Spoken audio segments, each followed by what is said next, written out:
जिंदगी देवों का वरदान होता है जीवन सफल कर इसका जलपान विष्णुपति भागीरथी माँ गंगा का नाम इसके घाटों पर बसे सारे पावन धाम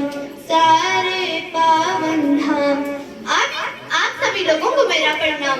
मैं कुमारी सिमरन कक्षा 5 की विद्यार्थी पीएम श्री राजकीय आदर्श प्राथमिक विद्यालय बड़कोट से आप लोगों के सम्मुख उपस्थित हुई हूँ।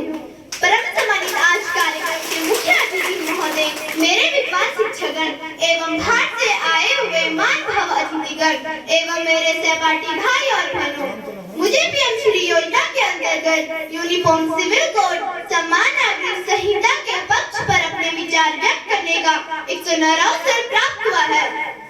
आज पूरे देश में यूनिफॉर्म सिविल कोड को लागू कराने की बात चल रही है। यूनिफॉर्म सिविल कोड का अर्थ यह है कि भारत में रहने वाले सभी जाति, धर्म, लिंग तथा संप्रदाय के नागरिकों के लिए एक जैसा कानून होना चाहिए। इस कानून का भाग 4 राज्यों के नीति निर्देशक तत्व के तहत पर अनुच्छेद 44 में किया गया है। यदि मैं विश्व के देशों की बात करूं तो 9 देशों में यूनिफॉर्म सिविल कोड लागू किया गया है। कनाडा, सऊदी अरब तथा नेपाल आदि देश है। यदि मैं अपने देश के स्थित उत्तर दिशा में स्थित हिमालय राज्य उत्तराखंड है, जिसमें मैं निवास करती हूँ, उत्तराखंड मुख्यमंत्री माननीय श्री पुष्कर सिंह धामी जी का उनका हृदय की गहराई से बहुत बहुत धन्यवाद देना चाहती हूँ। आपके अथक प्रयास से 7 फरवरी 2024 को उत्तराखंड में यूनिफॉर्म सिविल कोड को विधानसभा में पारित किया गया था, लेकिन 27 जनवरी 2025 को उत्तराखंड में यूनिफॉर्म सिविल कोड को लागू किया गया है। उत्तराखंड भारत का एक ऐसा प्रथम राज्य बन गया है जहां पे यूनिफॉर्म सिविल कोड को लागू किया गया है। मैं आपको एक उदाहरण के माध्यम से समझाना चाहती हूँ कि हमारे स्कूल का समय 9:15 बजे का है। एक छात्र 9:15 बजे आता है, दूसरा छात्र 11 बजे आता है, तो आप बताइए ऐसी स्थिति में हमारा स्कूल चल पाएगा क्या? हमारा स्कूल आदर्श स्कूल बन पाएगा क्या? नहीं। स्कूल को चलाने के लिए एक नियम और एक कानून होना चाहिए, तभी हमारा स्कूल आदर्श स्कूल कहलाएगा।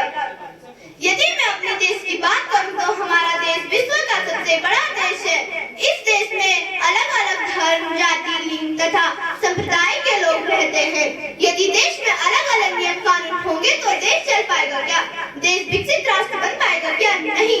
देश को चलाने के लिए एक नियम और एक कानून होना चाहिए, तभी हमारा देश विकसित राष्ट्र बन पाएगा।